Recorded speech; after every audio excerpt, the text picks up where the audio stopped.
Bernard Arnault est le 4e homme le plus riche du monde.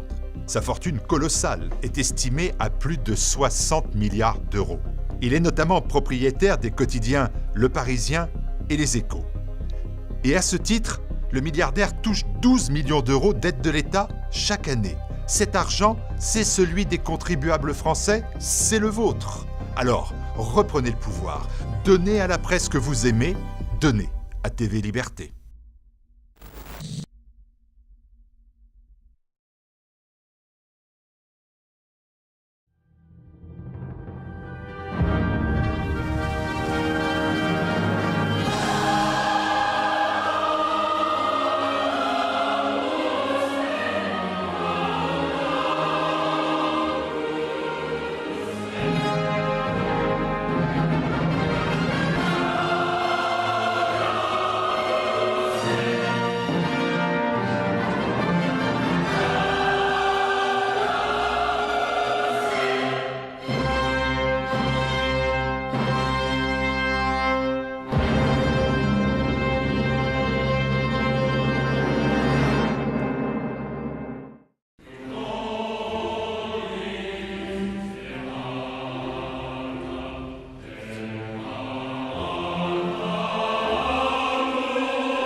Bien, nous recevons à nouveau aujourd'hui sur Terre de Mission, le plateau de Terre de Mission, l'abbé Cyril de Brice. Bonjour Monsieur l'abbé. Bonjour. Merci d'être de nouveau avec nous. Vous présentiez il y a quelques semaines le manuscrit que vous avez édité et commenté de l'impératrice Zita de Choses et d'autres. Je rappelle que vous aviez été le postulateur de sa cause de béatification et donc vous avez présenté un manuscrit très étrange et très stimulant de récits sur les âmes et les fins dernières, écrit par l'impératrice. Donc c'est un recueil de récits que l'impératrice avait eu de ses parents, grands-parents, enfants, serviteurs, etc. Et donc un assez imposant livre recueillant tous ces récits sur les fins dernières. Peut-être que nous pourrions revenir aujourd'hui un peu en arrière. Pourquoi est-ce que vous avez cet intérêt pour les empires centraux? Parce que alors vous avez été donc postulateur de la cause de béatification. Vous avez fait votre thèse, je crois, sur les politiques matrimoniales des Habsbourg. À la fin du Moyen Âge, tout à fait. Et puis tout récemment, alors ça évidemment, je mets tout ça en vrac, mais tout récemment, vous étiez en pèlerinage au Kazakhstan, qui est encore un peu plus à l'est. Pourquoi ce tropisme, alors que vous êtes manifestement un prêtre tout à fait de l'Église latine, si j'en juge par ce que je vois? Non, je me suis d'abord intéressé aux familles royales ou impériales depuis tout petit. Vous savez, quand j'étais chez ma grand-mère, elle recevait Point de vue, il y avait toujours les arbres géologiques en dernière page, et puis j'ai baigné dedans depuis tout petit, donc j'ai commencé à les apprendre ainsi. Et après, donc, tout simplement, mes parents m'ont emmené en vacances en Autriche lorsque j'avais 13 ans, et puis je suis tombé amoureux de ce pays, donc voilà, naturellement, ça m'a conduit vers les Habsbourg. Et j'assistais à mon premier colloque sur cette famille auprès du professeur Bled à Strasbourg à l'époque, dans le groupe d'études de la monarchie des Habsbourg lorsque j'étais en seconde, donc vous voyez, j'avais 15 ans. Et puis donc après j'ai décidé de consacrer ma thèse de doctorat à cette famille, et donc bon, l'Autriche-Hongrie c'était, vous savez, un empire avec 11 nationalités, donc qui allait déjà en Ukraine actuellement, ou jusqu'au Monténégro aussi pour prendre les frontières les plus à l'est. Et donc après j'ai allé au lycée, j'ai appris le russe aussi, donc c'est une langue qui m'a énormément plu. Bon, Dieu m'a donné quelques facilités pour apprendre les langues, puis donc j'ai aimé la sphère russophone. Après, pour parler du Kazakhstan, c'est tout simplement que j'appartiens à l'Opus Sacerdotale, une association de prêtres qui œuvre donc à la formation, à la sanctification des prêtres, qui a déjà 54 ans, et qui donc essaie d'organiser des retraites, et donc Monseigneur Schneider, le célèbre Athanasius Schneider, qui est évêque auxiliaire d'Astana, la nouvelle capitale du Kazakhstan, donc est venu nous prêcher une retraite. J'étais sensibilisé donc à ce que je crois à la sainteté de cet évêque, et du coup... Et son courage, parce que quand il a quelque chose à dire, il n'envoie pas les huissiers. Voilà, exactement. C'est très important parce que dans la confusion actuelle de l'Église, on a besoin de voix d'autorité. Les évêques doivent être aussi des pères en disant où est la vérité, où est l'erreur. Et donc donc, quand il faut un magistère qui soit plus clair que le magistère officiel de l'Église, il ose le dire. Et donc, du coup, je me suis dit, voilà un saint évêque. Alors, il a créé, je suppose que vous savez, une basilique, une nouvelle cathédrale, Notre-Dame de Fatima, dans son ancien diocèse de Karaganda. Ça, c'était en lien avec l'Autriche. Donc, il y a un lien avec tout ça. C'est-à-dire que c'est une mystique autrichienne qui s'appelle Agnes Ritter, donc une femme, une laïque, qui, dans le Fort Alberg, a reçu des révélations de la Vierge Marie disant qu'elle voulait une église qui soit consacrée sous le vocable de Notre-Dame de Fatima, dans la sphère russophone. Au départ, ça fait dans l'Altaï, à la frontière Russie-Kazakhstan. Puis après, l'évêque de Novosibirsk n'a plus voulu, donc c'était transféré à Karaganda. Bon, la Vierge semble-t-il accepter cette modification. Mais voilà, donc ça c'est un premier point. Et puis le deuxième point, c'est que lui est membre des chanoines réguliers de la Sainte Croix de Coimbra, la branche sacerdotale de l'Opus Angelorum. Et là, on revient avec l'Autriche, cette fois-ci au Tyrol. Elle s'appelle Gabriele Bitterlich. Et donc cette femme lui disait donc, enfin le Seigneur disait à cette mystique on approchait de la fin des temps, qu'elle allait donc avoir un combat eschatologique et qu'il fallait l'aide des saints anges face au déchaînement des démons. Et donc d'où le nom Opus Angelorum. Et donc je trouve ça intéressant, si vous voulez, le lien entre les deux l'empire russe autrefois, l'empire austro-hongrois, et quand même le lien aussi avec ce que dit c'est Tertullien si je m'abuse, donc qui dit donc le sang des martyrs est semence des chrétiens, parce que Karaganda c'est quand même construit par les déportés du Goulag. C'était le plus grand Goulag, on l'appelait Karlag, Karaganda Lager, la guerre est le mot qui vient d'allemand mais repris par les Russes. Et donc du coup quand même 60 000 km², c'est-à-dire donc plus d'un dixième de la France, 800 000 déportés. Et donc je trouve ça intéressant de voir cette communauté catholique dynamique. Alors au Kazakhstan c'est le seul pays au monde où il y a la communion sur la langue uniquement à genoux. C'est une loi de l'Église du Kazakhstan. Et ça, c'est évidemment aussi grâce à Schneider. C'est la loi de l'Église universelle, mais qui n'a pas l'air d'être appliquée. Oui, mais qui n'est pas appliquée ailleurs. D'accord. Et cet été, je vais aussi en Russie, donc du 24 juillet au 3 août. Tous les ans, j'organise avec mon association Exaltavitum Miles des pèlerinages qui sont à la fois donc sur des lieux de spiritualité. Il faut qu'il y ait genre des saints, des sanctuaires, mais aussi des figures historiques intéressantes. Donc c'est souvent pour les gens un mélange de culture et un petit peu de gastronomie aussi, parce qu'on découvre aussi les pays ainsi. Alors, vous-même, vous n'êtes pas du tout ni russe, ni autrichien, ni kazakh. Vous êtes prêtre du diocèse de Rouen. Oui, normand pur jus. Normand pur jus. C'est vous qui assurez la messe Summorum Pontificum, si je puis dire, à Rouen, c'est ça? Voilà. Alors... C'est un lieu modeste, mais il y a 3 lieux de messe traditionnelle à Rouen. Le premier est détenu historiquement par le frère des Saint-Pie-X. Il y avait eu l'abbé Aulanier autrefois comme figure éminente de cette fraternité. Ensuite, le Christ-Roi a été invité il y a déjà quand même pas mal d'années, une quinzaine environ. Et puis donc il y a 5 ans, j'ai la particularité d'être un diocésain qui a décidé, grâce à Summorum Pontificum, de passer totalement à la tradition. Donc maintenant, je ne dis plus que cette messe. Parce que même si évidemment je reconnais la validité de la messe en forme ordinaire, quand on a touché l'or, pourquoi reviendrait-on vers le bronze, si vous me passez l'expression?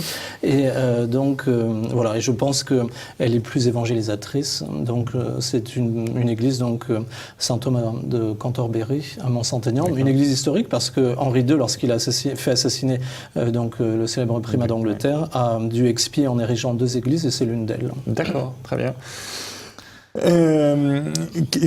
Que dire aussi, vous avez donc manifestement un fort tropisme aussi historique, hein. Vous avez fait un doctorat d'histoire, vous avez passé l'agrégation d'histoire aussi, je crois. Oui.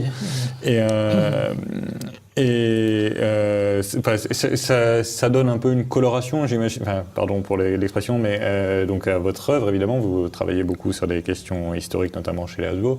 Est-ce que ça donne une coloration à votre apostolat également ou... Alors, je suis aussi quand même théologien, j'ai un autre doctorat en théologie, là c'est sur plutôt la personne humaine, donc vous savez la division intérieure, le fait qu'on ne soit pas ce qu'on devrait être, comme le dit saint Paul, mais donc j'essaie d'intéresser mes fidèles et les nourrir aussi, parce qu'au fond, pour bien des gens, le seul enseignement, ça reste l'homélie, donc je diffuse aussi en ligne, en audio et textuellement aussi, mais après, je pense aussi mon apostolat ne s'épuise pas dans la messe dominicale, bien sûr, mais aussi dans l'enseignement. Alors, pour l'instant, la Providence fait que je ne suis que dans l'enseignement public. C'est une chose un peu particulière. Je vais être un onécum, un apax dans le clergé français. Pour l'instant, on ne me laisse enseigner que là, puisqu'on ne me laisse pas enseigner l'enseignement dit catholique. Mais en tout cas, j'enseigne donc à Dieppe et on peut aussi contribuer, vous savez, à la vérité historique. Hein. Sûr, là, évidemment, il faut respecter le cadre laïque, mais en tout cas, l'intelligence aidant, on peut répondre à des questions que les jeunes se posent aussi d'une autre manière. Et déjà, la vérité historique va éviter, vous savez, la propagande quand même communiste qui est si répandue dans l'enseignement. Mais les autorités de l'enseignement public ne voient pas d'inconvénient à avoir un prêtre Vous savez, ils n'ont rien à dire, parce qu'en fait, j'étais agrégé avant de rentrer au séminaire en 96, je suis rentré en 2002, et donc quand on est fonctionnaire titulaire, il y a un avis du Conseil d'État qui est quasiment taillé sur mesure. Bon, là, c'était pour quelqu'un qui était certifié d'anglais, mais qu'importe la matière ou le concours, c'était la même chose. Donc un fonctionnaire qui devient séminariste puis prêtre, et puis donc on ne peut pas nous interdire d'enseigner. Alors évidemment, par contre, ça veut dire dans ce cas-là que je dois respecter les lois, y compris sur l'habit, évidemment. D'accord. Écoutez, merci beaucoup, Monsieur l'abbé, de ce tour d'horizon un peu vaste, puisqu'on est parti de Coimbra jusqu'au Kazakhstan, ce qui fait un cursus en 10 minutes assez impressionnant. Mais merci, Monsieur l'abbé. Je rappelle que vous venez d'éditer, de commenter Deux choses et d'autres, manuscrit donc de l'impératrice Zita sur le surnaturel dans sa vie et dans la vie de ses proches, qui est paru aux presses de la Délivrance. Merci, Monsieur l'abbé. Merci à vous.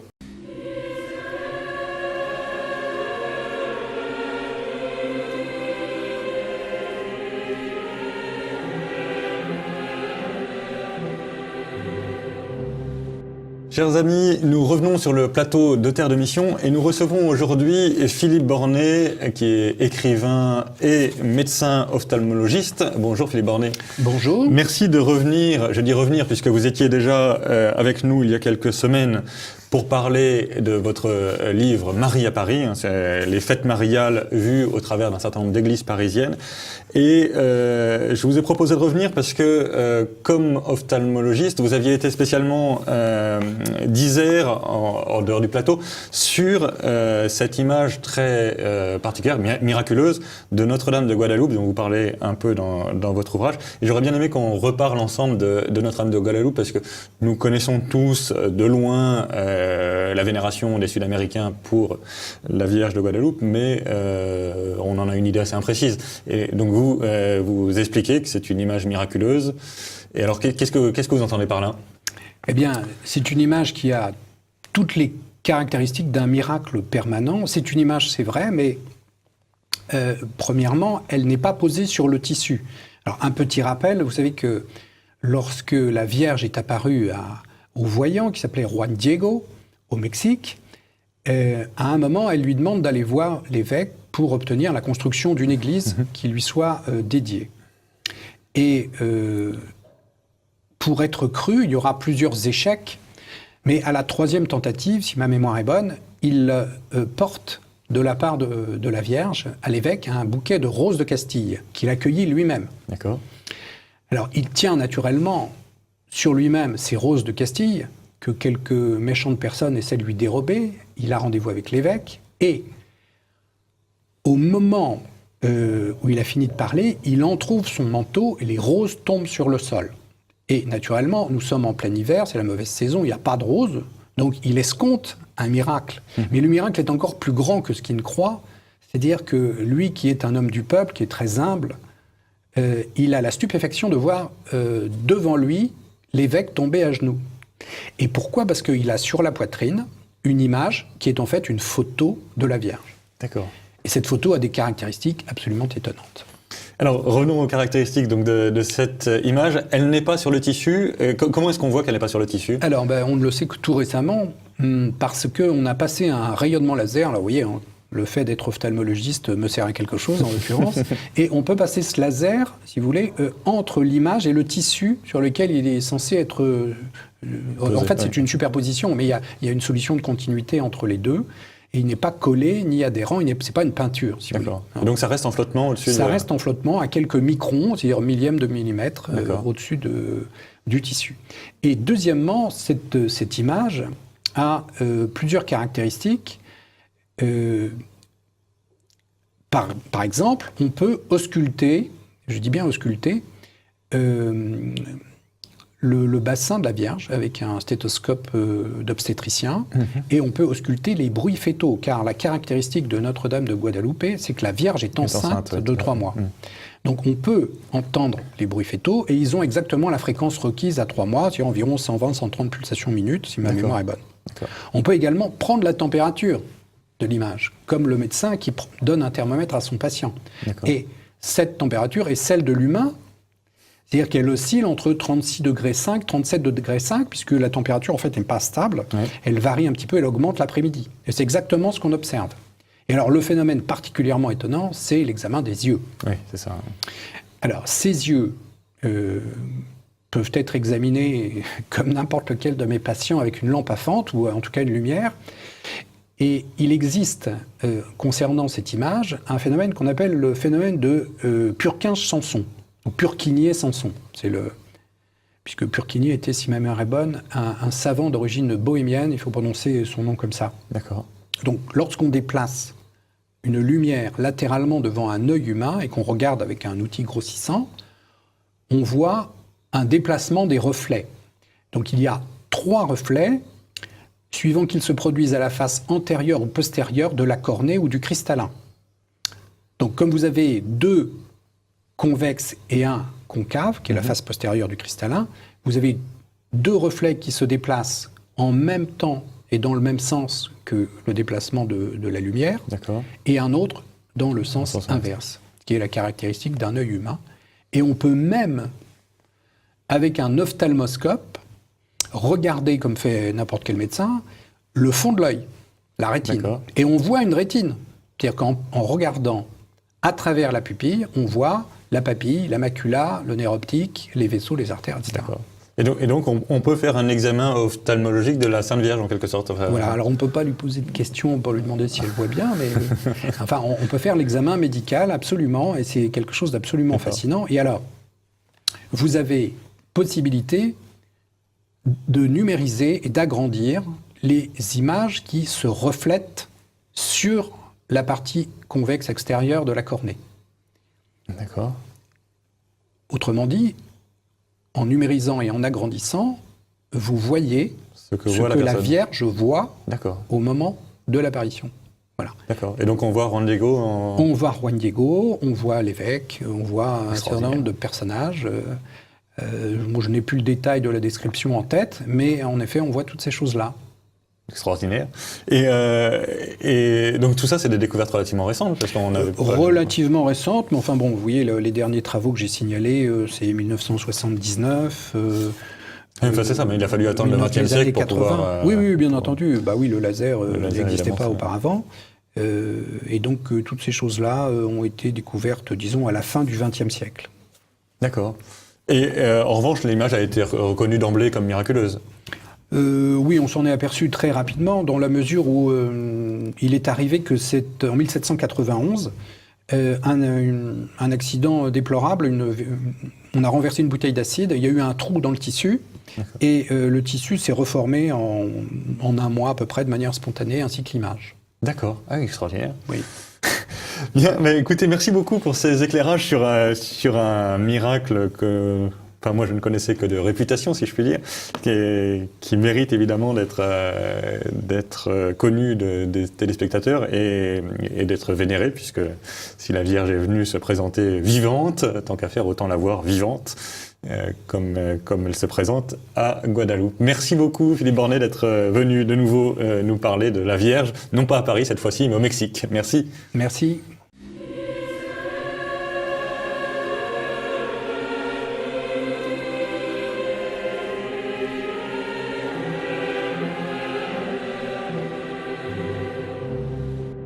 Et nous revenons sur le plateau de Terre de Mission et nous recevons à nouveau Hubert de Kerangat. Bonjour Hubert. Bonjour. Je rappelle que vous êtes responsable du marketing de Sage Productions, la maison audiovisuelle de la communauté de l'Emmanuel. Et donc, j'allais dire, comme chaque fois que vous êtes ici, vous venez nous présenter une des productions récentes de Sage. Et cette production est un peu originale. C'est un dessin animé américain qui s'appelle Superbook, le super livre. Dessin animé pour les enfants, le Superbook étant la Bible.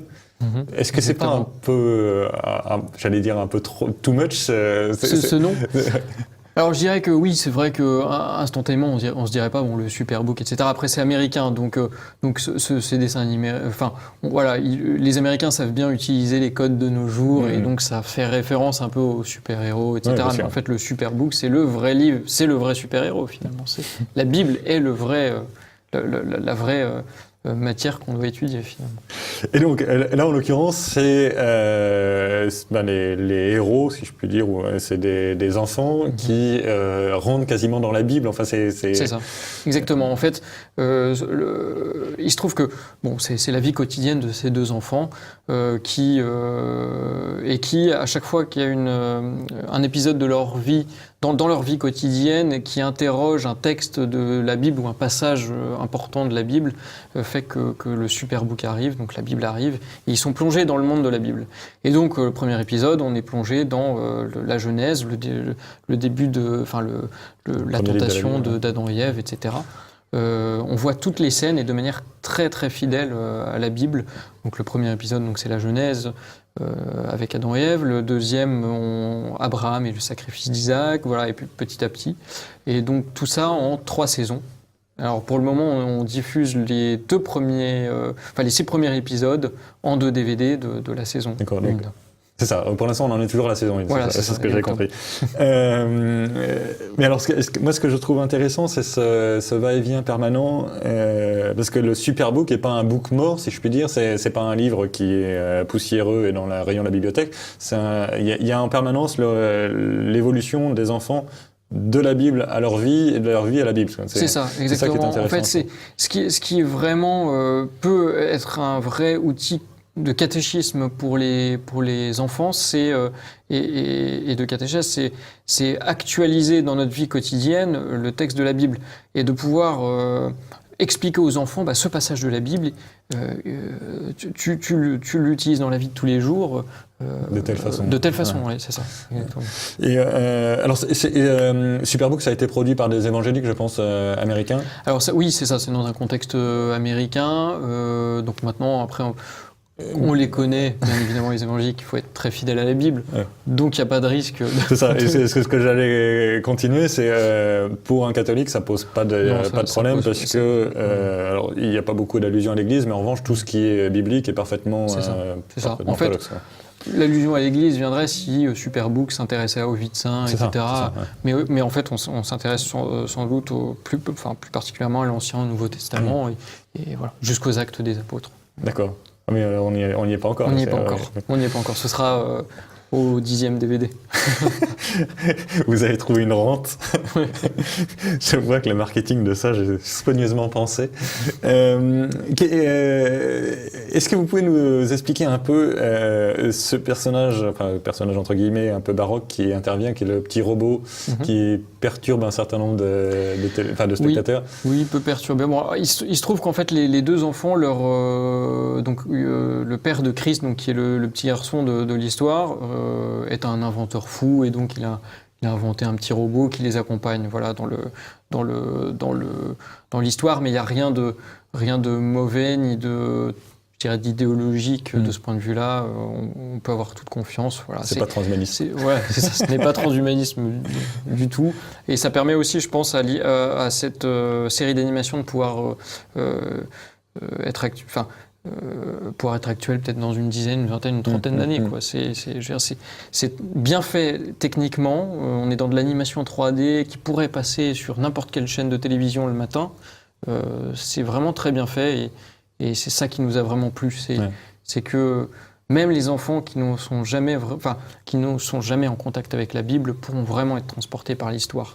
Et on peut avoir un problème aussi, les chrétiens, d'amateurisme dans nos productions. Absolument. Et là, c'est absolument pas le cas. Peut-être une dernière question. Vous avez déjà testé l'utilisation en catéchèse dans les paroisses de la série ou pas? Alors pas encore parce qu'elle vient de sortir, mais on fait un vrai travail aujourd'hui de sensibilisation auprès des animateurs en catéchèse et puis auprès notamment des communautés et puis des communautés religieuses, etc. pour pouvoir montrer. Après, je sais que on a montré à des enfants quelle est la réaction? La série et la réaction, c'est on veut avoir la suite. D'accord, ok. On veut avoir la suite. Bon, bah écoutez, bon vent à cette série. Donc, on attend les 18, 20 ou 50 DVD à venir. En tout cas, pour l'instant, 2 DVD qui doivent être c'est 3 épisodes par DVD, c'est ça? C'est ça, 3 épisodes par DVD de 26 minutes. D'accord. Donc, Superbook, diffusé par Sage Productions en France. Donc, la Bible dans votre vie et la Bible dans la réalité historique. Merci beaucoup Hubert et Merci. donc encore une fois tous nos vœux de succès pour cette série. Merci beaucoup.